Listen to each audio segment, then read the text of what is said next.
aujourd'hui, je vais vous parler d'un sujet qui me fait bouillir intérieurement.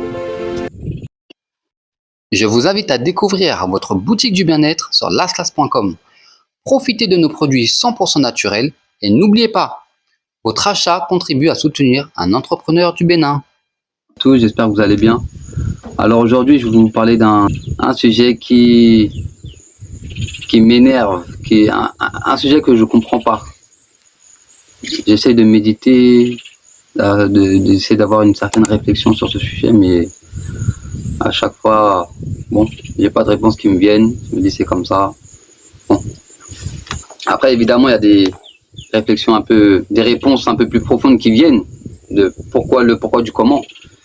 Mais franchement, comme je demande des explications aux gens de pourquoi ils font ça, c'est des réponses un peu bêtes.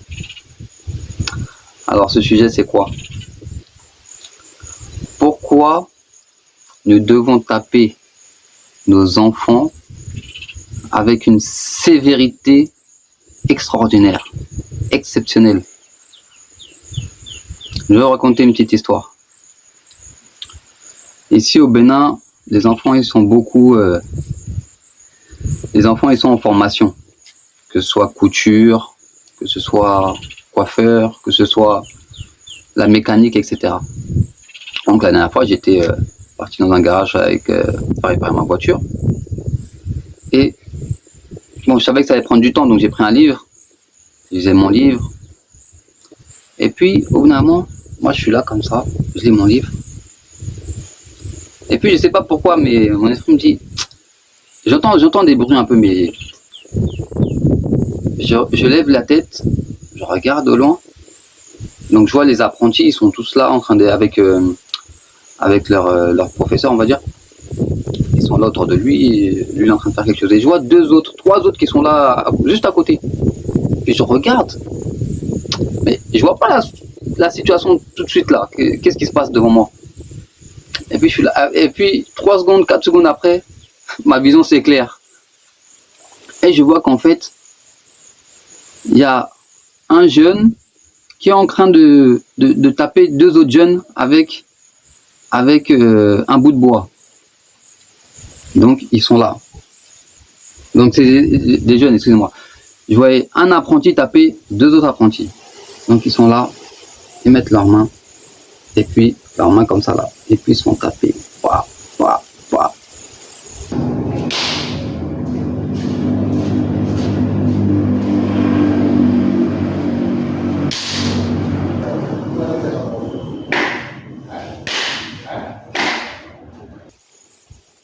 Et quand je réalise ce qui se passe devant moi, je me dis mais... Bon, au début j'ai filmé, parce que je me suis dit non, ce que je vois là de mes yeux qui m'énerve là, il faut que les gens ils voient ça aussi. Donc j'ai filmé un peu. J'ai filmé quoi, peut-être 1 minute. Après j'ai pété le camp, je suis parti le voir. Je lui dis mais pourquoi tu fais ça, tout ça? Je lui dis pourquoi pourquoi vous faites ça? Il me dit non, ici c'est comme ça. Ici là, c'est moi le patron. Quand je dis quelque chose là, quand je demande quelque chose, ils doivent faire. Ici là, on n'est pas les mêmes. Quand il a dit ça, là, j'ai dit ouais. Il dit on n'est pas les mêmes. Moi quand je dis quelque chose là, c'est tout de suite vous devez faire. Peut-être si on se voit dehors, on est les mêmes. Mais ici là, c'est moi qui décide. Et lui, c'est le fils du patron. Vous comprenez? Bon, après, il a de l'expérience dans la mécanique. C'est lui qui, comme il dit, c'est lui qui décide. Mais moi, je comprends pas comment on peut taper comme ça, parce que l'autre, il s'est pris combien de coups? C'est au moins 10 à 15 coups. Hein. Même moi, avant de réaliser qu'il se faisait taper là, 10 à 15 coups. Et il a tapé le plus grand, enfin, l'apprenti qui est en train de taper 2 autres. Donc il y avait un grand qui se fait taper et un autre plus petit. Mais le plus petit a pris plus de coups que le plus grand. Donc moi, je comprends pas cette histoire de... Même en plus, normalement, ça devrait être le patron qui... Enfin, ça devrait même pas être. Mais au moins, toi, corrige les gens. S'ils ont fait des bêtises, corrige-les. Mais toi, tu prends un autre apprenti pour taper 2 autres apprentis. Donc, moi, je sais pas comment ça se passe. Eux-mêmes, entre eux, ça va pas aller. Il y aura des problèmes. Pour faire ce genre de choses. Tu prends l'autre pour taper sur l'autre. Moi, quand je lui ai parlé, je lui ai dit, mais ce que tu fais là, tu reproduis la même chose que les colons nous ont fait. Hein. Et je t'ai parlé d'esclavage, tu m'as dit, tu connais ça. Il me dit, oui, je connais. Je suis allé à l'école. Moi, j'ai fait l'école. Je connais ça bien. Mais ici, c'est moi qui décide. Alors, il était que sur ça. C'est moi qui décide ici. Ce que je leur dis, ils doivent faire. Et s'ils ne font pas là, c'est ça qui va arriver. Et, excusez-moi, il y a un bâton pour les apprentis. Enfin, il y a les bâtons, oui, que les apprentis utilisent pour taper entre eux, apparemment. Et il y a, lui, là, il a son propre bâton aussi. Hein. Donc, qui doit être plus dur, bien plus gros. Donc, vraiment, ces situations, ça me déstabilise. Parce que les réponses, là, ici, c'est comme ça. Ici, c'est l'Afrique.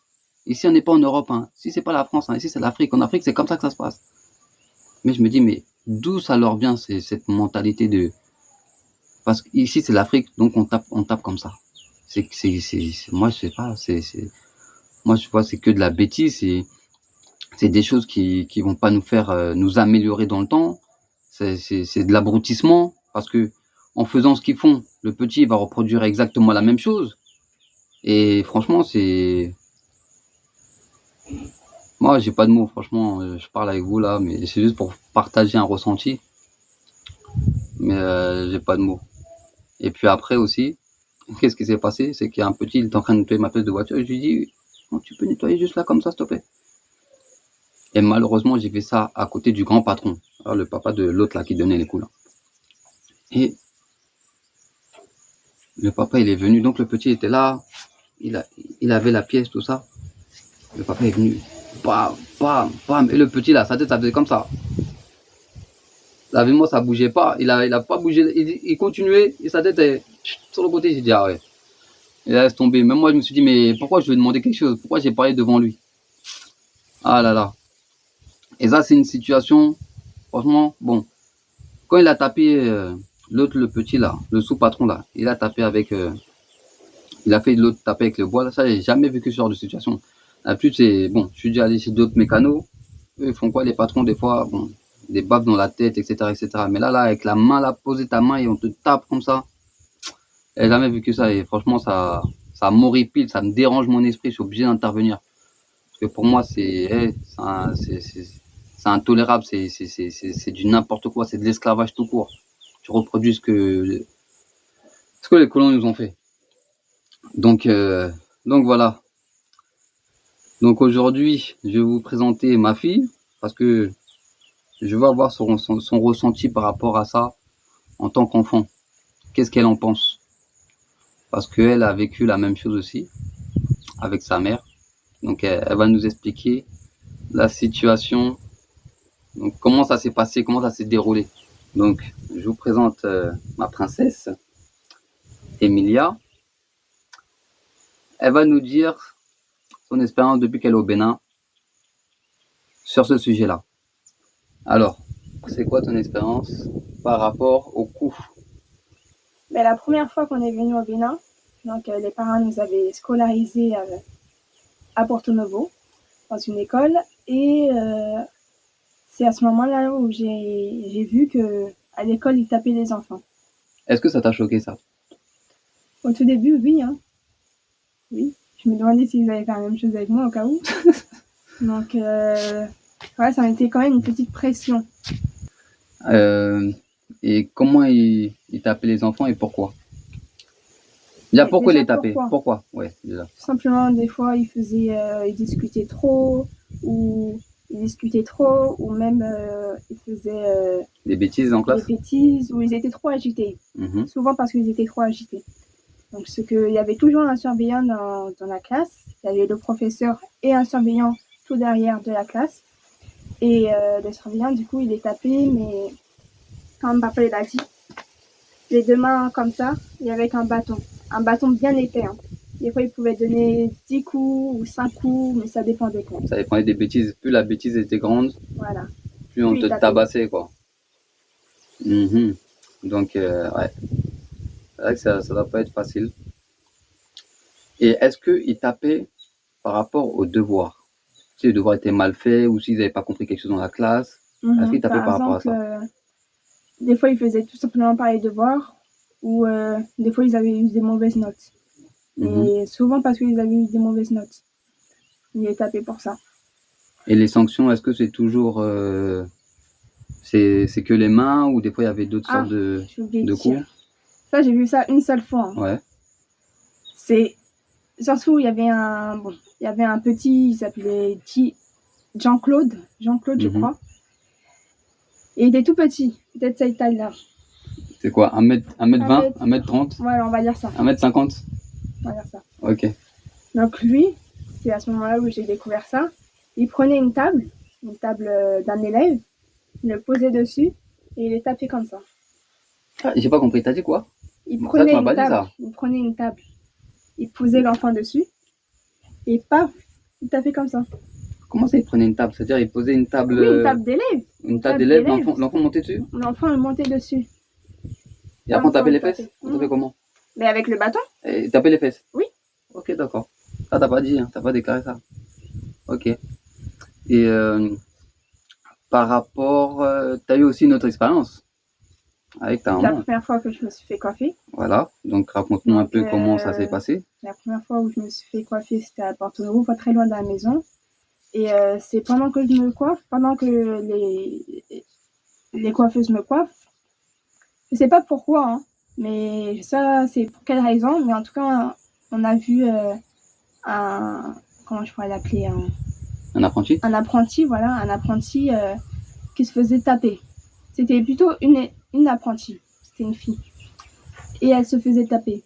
Donc maman, ce qu'elle fait, elle demanda au garçon pourquoi tu le tapes, tout ça. Bon, je me souviens plus c'est pour quelle raison, mais en tout cas... Mais lui, c'était le patron. Non, c'était pas le patron. Bon, tu t'en souviens pas trop, hein? Non. D'accord, on va faire appel à ta maman. Bon, ma doudou, c'était quoi l'histoire Viens vite fait, s'il te plaît. C'est quoi l'histoire? S'il te plaît. Quelle histoire? L'histoire du coiffeur, là. C'est ça, on veut entendre. Les gens, ils veulent entendre ça. Ah, donc par rapport à cette histoire, première expérience au salon de coiffure, j'emmène ma fille au salon de coiffure. Et du coup, on était avec les jeunes, les apprentis, on parlait, on rigolait. Et il y a deux jeunes... En fait, j'ai vu qu'il y avait quelqu'un qui arrivait, de très important qui arrivait. Parce qu'ils ont commencé à tous... à se mettre bien, à se mettre vraiment tout autour de nous, etc. Bon, j'ai pas très bien compris la scène, mais au final, après, j'ai compris pourquoi. Il y a le grand patron qui est arrivé. Et du coup, quand il est arrivé, il y avait deux jeunes qui étaient à l'arrière-cour, dans l'arrière-cour. Et ils devaient rester au final, le patron disait qu'il devait rester dans la boutique, dans le salon même, dans le salon, ouais. Et pas à l'extérieur. Pourtant, il n'y avait pas de clients, j'étais la seule cliente, ils étaient 15 apprentis autour de nous dans un petit salon. Bon, je trouvais pas que c'était une faute grave, mais bon. C'était en saison sèche, non? Ouais, saison sèche. Donc il faisait chaud quand même dedans, ouais, l'intérieur. Il faisait chaud, ouais. Voilà aussi. Donc voilà ce qui s'est passé. Et donc le plus grand des apprentis, je vois qu'il commence à taper un garçon. Il y avait un garçon et une fille. Il commence à taper le garçon sur la main. Donc je suis là, je prends sur moi. Après, quand ça arrive autour de la fille... Mais lui, il a pris combien déjà? Il a pris 20 coups. Hein? Avec le bâton, toujours comme Avec ça? Avec le bâton, ouais, sur la main, toujours. Bien épais. Bien épais. Et il prenait son élan, hein. Vraiment un élan et chape. Mais moi aussi, hein. Je voyais comme ça, de là, ça part d'ici, hein. Bam! Ah, c'est hardcore. Donc après, la fille. Ma fille, elle commence à me regarder, je commence à la regarder. Et là, mon cœur de maman dit non, je peux pas laisser faire. Donc je dis au patron, oui, pourquoi vous faites ça? Est-ce que vous trouvez ça normal de faire ce genre de choses? Ça se fait pas, etc. Après, il dit non, madame, c'est pas ça. Mais attends, d'abord, la petite s'est fait taper, après, t'es intervenu, t'as dit c'est bon. Oui, j'ai dit stop, c'est bon. Ouais. Voilà, t'as dit stop, après, il a dit non. Il a dit non. Après, j'ai dit si, c'est bon. Il dit non. Il dit oui, elle me manque de respect. Après, j'ai dit, elle vous a manqué de respect en quoi? Après, il me dit oui, quand je lui parle, elle répond. Après, j'ai dit oui, mais là, vous êtes en train de taper, vous comptez, la façon que vous comptez là, vous lui rajoutez encore des coups et qu'elle a déjà, oui, elle est arrivée à la fin de t'as oublié de dire quand tu m'avais raconté l'histoire que quand il tapait là, il se trompait dans les chiffres. Oui, dans les chiffres, c'est ça. Et donc, la jeune fille, elle disait non, c'est pas 7, par exemple, elle est arrivée à 10 coups et lui, il disait 7. Elle dit non, c'est pas 7, c'est 10 coups, tout ça. On est déjà à 10, tout ça. Et il faisait que rajouter le fait qu'elle disait ça. Il rajoutait, il voulait la taper encore. Je disais non, mais c'est pas normal d'agir comme ça se fait pas. Il y a d'autres manières de punir, il y a d'autres manières d'éduquer. Donc vous pouvez discuter. C'est pas un truc grave qu'elle a fait. Elle a mis la vie de personne en danger pour recevoir autant de coups, etc. Et lui, il me disait non, ici c'est comme ça se passe, etc. Je dis non, c'est pas parce que on vous a fait ça étant jeune que faut continuer à perdurer dans cette éducation-là. Faut arrêter de tabasser les jeunes comme ça parce que ces jeunes-là, ce sont les jeunes de demain. Et demain encore, on sera encore dans la même chose parce que eux on leur a fait ça, ils vont continuer à faire la même chose, etc. Et je trouve que c'est un engrenage. C'est pas bien, faut changer votre façon de faire, etc. Il y a d'autres solutions. Et donc voilà un petit peu cette histoire, mais ça m'a...